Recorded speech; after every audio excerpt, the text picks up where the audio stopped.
y vamos a hablar de qué se trata la santidad. Sí, un tema que da mucha tela para cortar. Mucha tela para cortar. Agustín Podestá está en línea y nos reciben esta tarde, obviamente, en su casa, que lo vamos a estar molestando para hablar sobre este tema y sobre algunos temitas más que tenemos acá con Cristian en agenda, ¿no? Claro. Agustín, buenas tardes, ¿cómo estás? Buenas, ¿qué tal? ¿Cómo andan? Bien, ¿vos? Sí, efectivamente estoy en casa.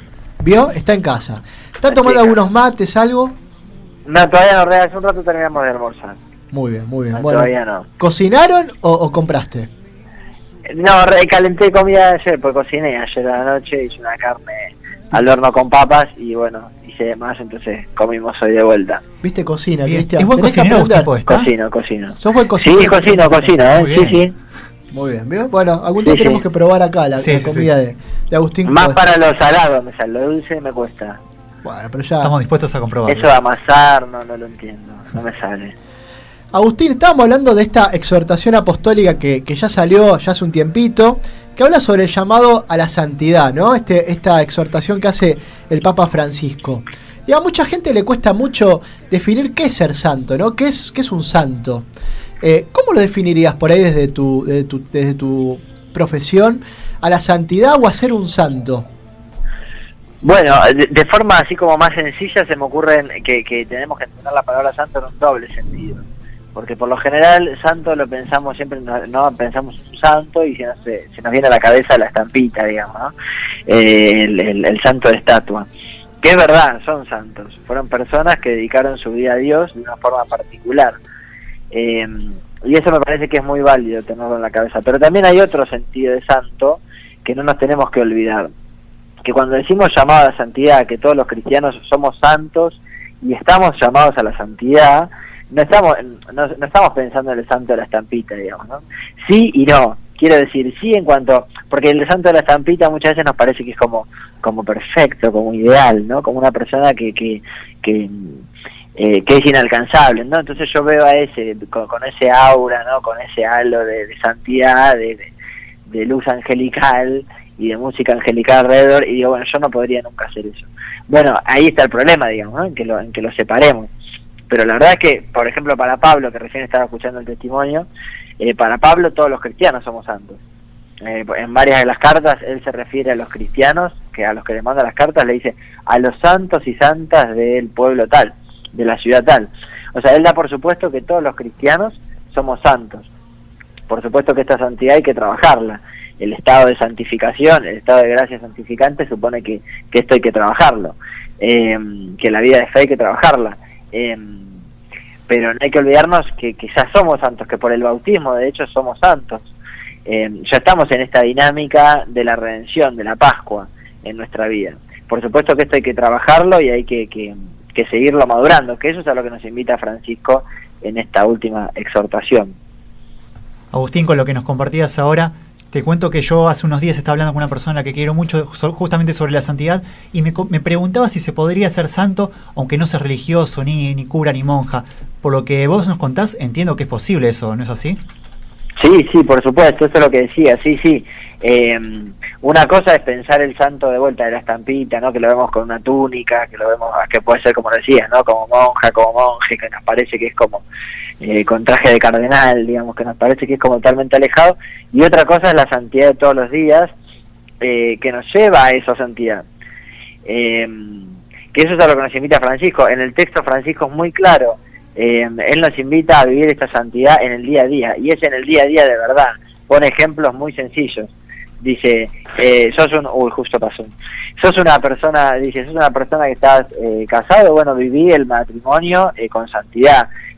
Sos una persona que trabaja todos los días en una oficina, bueno, en tu oficina sé santo.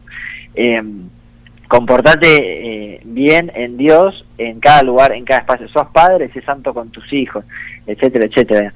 Se trata justamente de que la santidad es esto accesible, no es algo heroico, algo demasiado lejano, sino que es algo, el metro cuadrado, como lo llaman ustedes. Claro. Yo pensaba un poquito en este santo estampita que vos decías, ¿no? a veces lo ven como ideal, como una persona que fue perfecta en su vida, ¿no? Y nos cuesta mucho bajarlo a que fue una persona humana, que fue falible, que tuvo errores. Nos cuesta mucho hacerlo como una persona más viva, más humana. ¿Cómo podemos hacer, o vos cómo pensás que desde cada uno, desde su espiritualidad, puede hacer para poder sentir a esa persona como un compañero y no como un Dios, ¿viste? Porque a veces se lo como entroniza al santo, y en realidad es un compañero de vida, un ejemplo que tenemos que seguir. Bueno, creo que como para ponerlo un poco más, dar como un paso más, digo, a mí me parece que eso que planteas pasa muchas veces con la imagen de Jesús. A mí hay muchos discursos que no me gustan porque a Jesús se lo presenta como un etéreo, digamos, ¿no? Como una cosa así como súper santa, súper alejada. Y yo digo, pero lo leíste, ¿sabés quién fue? ¿A qué se dedicaba? ¿Qué hacía? ¿No? Porque muchas veces me parece que son más como estás preguntando, más como los preconceptos que tenemos. Vemos la estampita y nos parecen que son como alejados, como irreales. No, es todo lo contrario. Fueron personas concretas, particulares, que estamos llamados a no voy a decir imitar, porque de vuelta imitar pareciera que es como muy lejano. Vamos a decir a conocer para tratar de que sean cercanos, para tratar de nosotros imitar en el día a día esta misma realidad.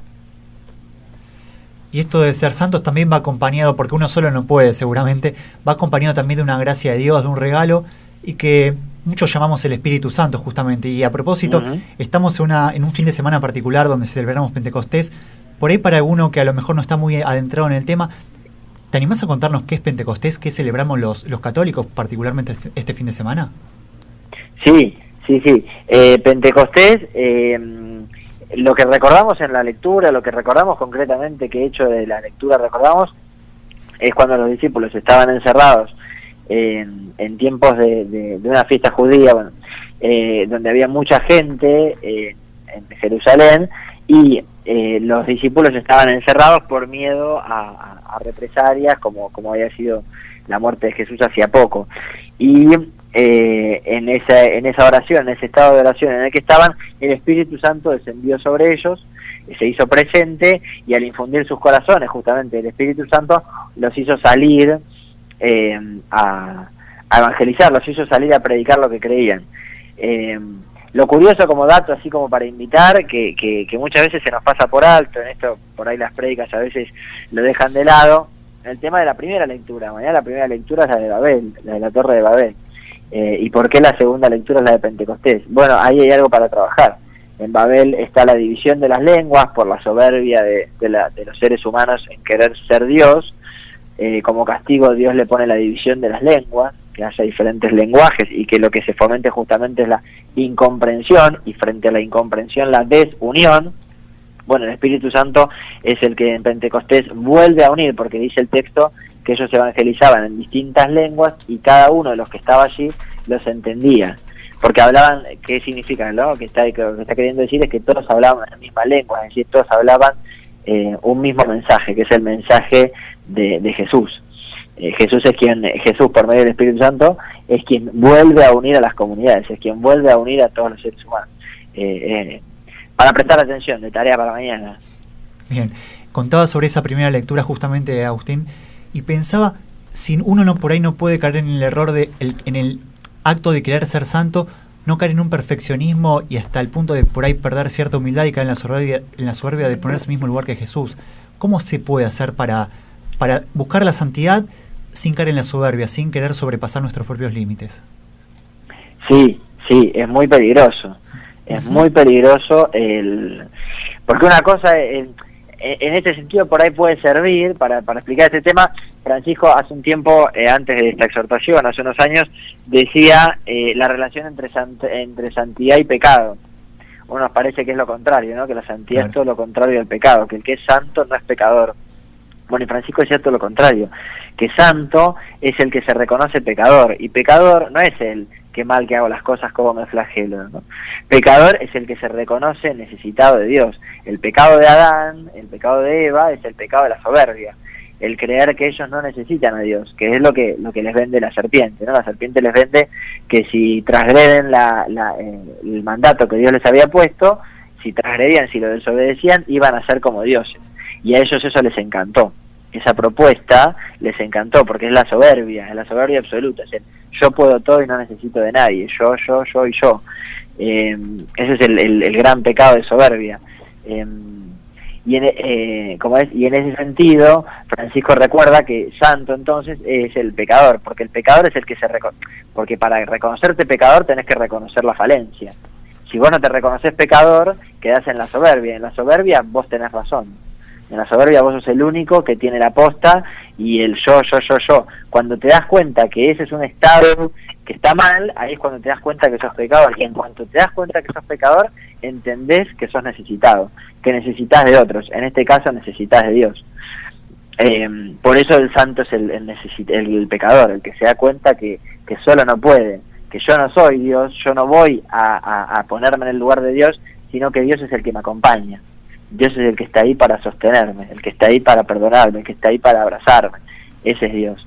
Y ese es el santo, el que se da cuenta de esta relación de dependencia. Agustín, ¿has podido leer el documento que sacó el Vaticano sobre la economía mundial? ¿Algo? ¿Qué semana esta? Semana muy fuerte. ¿Qué semana? Entre jueves y viernes pareció que explotó. Era un cataclismo esto. Entre esto, lo de los obispos chilenos, pasó de todo. Pasó de todo. No sé si lo has podido leer ese documento, sí. Sí, lo leí. Bueno, un documento muy duro en el sentido, le contamos a la gente un poquito, el Vaticano sacó un documento donde critica puntualmente dos cuestiones. Primero, las finanzas offshore, que están tan de moda, Panama Papers y demás, y el excesivo endeudamiento que van teniendo los distintos gobiernos en el mundo. No sé qué opinión te merece un poco este documento. Bueno, sí, critica además varios otros elementos, por ahí acá los medios de comunicación... Marcaron esos dos, sí, eso es cierto. Sí, más que nada le dieron las cuestiones offshore por la cuestión de lo que vive nuestro país. No, porque después tenemos políticos que están llenos de offshore y dicen, bueno, no es ilegal. Bueno, el documento viene a recordar que el problema no es que sea legal o ilegal, porque las normas, las leyes civiles cambian. Lo que viene a recordar el documento es que acá estamos frente a un problema ético, que va más allá de si es legal o no es legal, no que un político conteste, bueno, pero no es ilegal, la verdad que es una falta de respeto. Bueno, y el documento tiene otros elementos, habla, por ejemplo, analiza, está muy bien, porque además analiza, evidentemente no está escrito solamente por personas por obispos nada más, puede ser un documento de congregación para doctrina de fe, sino que detrás se nota que hay mucho trabajo fino de economistas, porque de hecho a mí muchas de las cosas que decía me costaron mucho entenderlas porque son términos propios de economía, así que seguro que en estos días lo consulto con economistas, porque ya hay en algunos momentos se pone demasiado en el detalle y uno se pierde. Está pensado para un buen sector de la población que lo lee y lo entiende, ¿no? Porque está cargado de cuestiones técnicas, y está muy bien enfocado porque está enfocado desde la ética, no entra solamente en cuestiones religiosas, sino que dedica la mayoría, yo diría el 90% del texto es un debate ético sobre tecnicismos económicos del mercado, sobre todo el mercado internacional. A eso es a donde más relación hacen.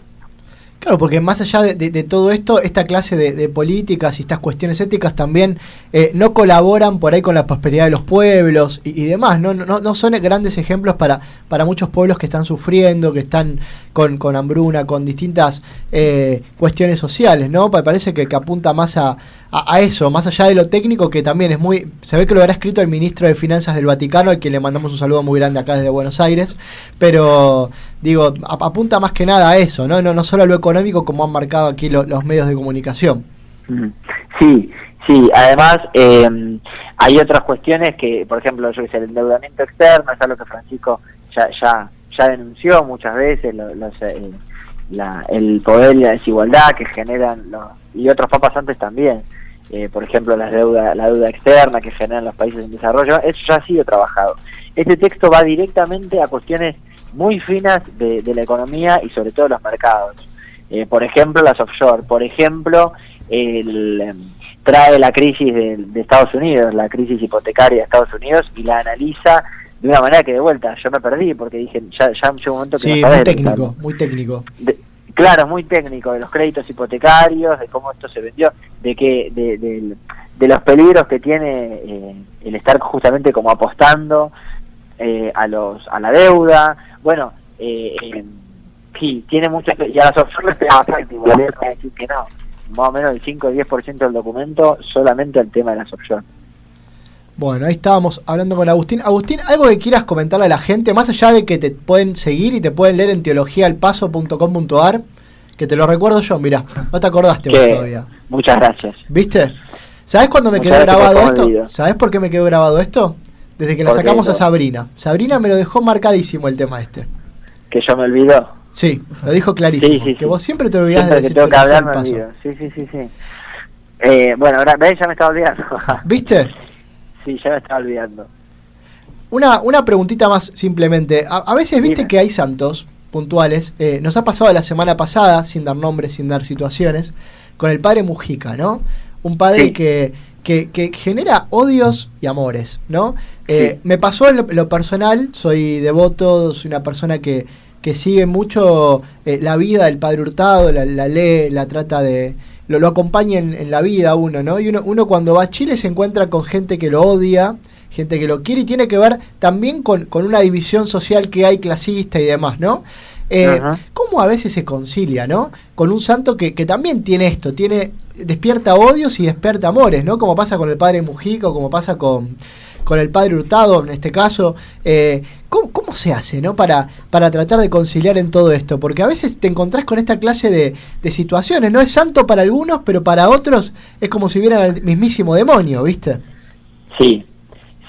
Bueno, tiene que ver con son personalidades que se han metido con cuestiones muy finas que exceden lo que podríamos llamar el campo estrictamente religioso. Cuando la fe te lleva a otros campos, a trabajar en otros campos, como puede ser la política, porque lo de Mujica es acción política, se pueden despertar muchos conflictos. Lo que a mí me parece siempre que hay que tener presente es un principio que se lo utiliza en teología para hablar del evangelio, de la Biblia en general, del Evangelio específicamente, que siempre decimos que cuando hay algo en el Evangelio, ¿no? Cuando uno lo está leyendo, estudiando y más, pasa mucho que lees algo o lees un pasaje o algo por el estilo que no te gusta. O sea, no te gusta lo que dice. Entonces enseguida lo que hacemos es acomodar nuestra mente enseguida para no tener problemas, acomoda lo que dice el mensaje para que se adecue a lo que vos querés decir, para que se adecue a tu mente y vos estés tranquilo. Bueno, ahí hay un problema, porque el Evangelio dice algo que a vos puede no gustarte, pero la culpa no es del Evangelio, la culpa es tuya. El Evangelio transmite una verdad y el que en todo caso está equivocado sos vos. Vos sos el que tiene que hacer el esfuerzo para comprender cuál es tu error, porque el Evangelio transmite una verdad que a vos puede no gustarte, pero el problema es tuyo. No te olvides que el problema es tuyo, no trates de adecuarlo para hacerlo decir algo que no dice. Bueno, esto pasa mucho, y cuando nos metemos con cuestiones como política y sobre todo con cuestiones como economía, ahí empiezan los problemas, ¿no? A mí me pasó hace poco justamente con una alumna que me vino a plantear esto, que no le gustaban las cosas que yo decía en clase.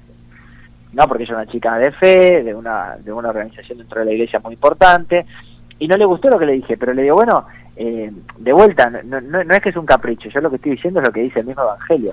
Puede no gustarte, pero no es problema del Evangelio. Yo no tengo que modificar mi discurso para que a vos te agrade lo que escuchás.